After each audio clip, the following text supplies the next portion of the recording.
Okay, so if I go on the road or whatever I need to play my mandolin are certain things to feel comfortable. So first, of course, I need a good instrument.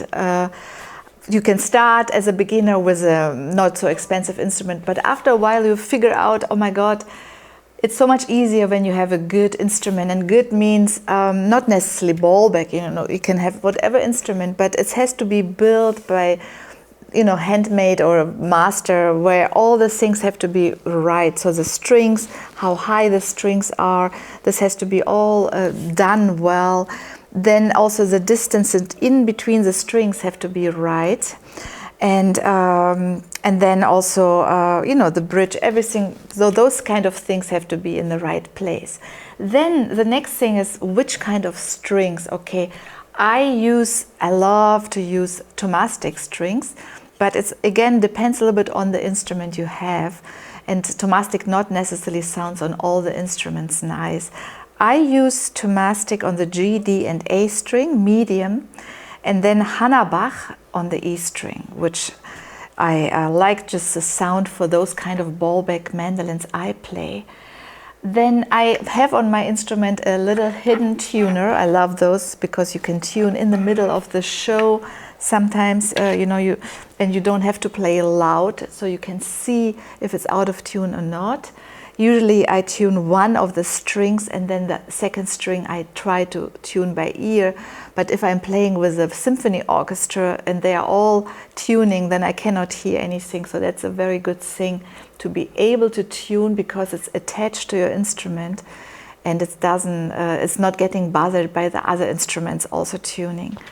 Then I have a pick. Yeah, we need a pick for the mandolin.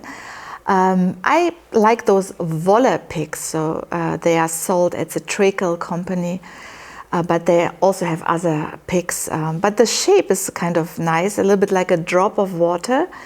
And if you like the sound I'm producing, I would recommend those picks, but you have to a little bit do some work on them. They are sold with the edgy, pointy part, and you have to get it smoothened out before you actually can play with it. So then beside the pick, I have this kind of rubber cloth. You don't necessarily need it for an American style mandolin with a strap, but it's also helping a lot. So if you have it in addition, you will see, God, this is so cool. It's a rubberish feeling and you can really hold your instrument very, very nice, and it's not moving. Right now I need to have my footstool in order to feel really comfortable, and then I can move and my instrument is just really stabilized. So this is important also for me to play. And here is now the footstool I already mentioned. I have this portable footstool because it's really light.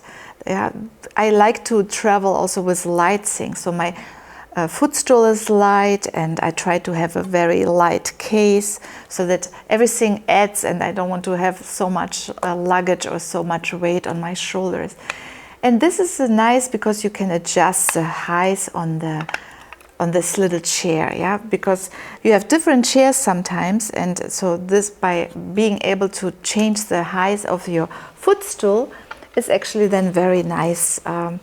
It doesn't matter how high your chair is. And then when you have this, of course, don't forget your music stand, because you can put your music in front of a music stand, and it's much better than looking down on the floor or whatever. In case you need music, you might play by memory, that's great, but some of the pieces you need some music. So put the music stand in front of you. Don't put it on this side. Sometimes I see students playing like this, so it's out of your focus. So put it in front of your face, a little bit lower, and then you can easily access. Also, putting it on this side is like getting, it's not so good. And, always be sure that your shoulders are relaxed, and so the music stand in the right place is helping for this. And what else do you need when you go on the road? You need your music if you play out of music, so don't forget your music sheets. And and the music stand can be also very light. So all together, those are the things I'm taking on the trip in terms of my mandolin playing. And yeah, I hope to see you guys traveling. We can meet somewhere.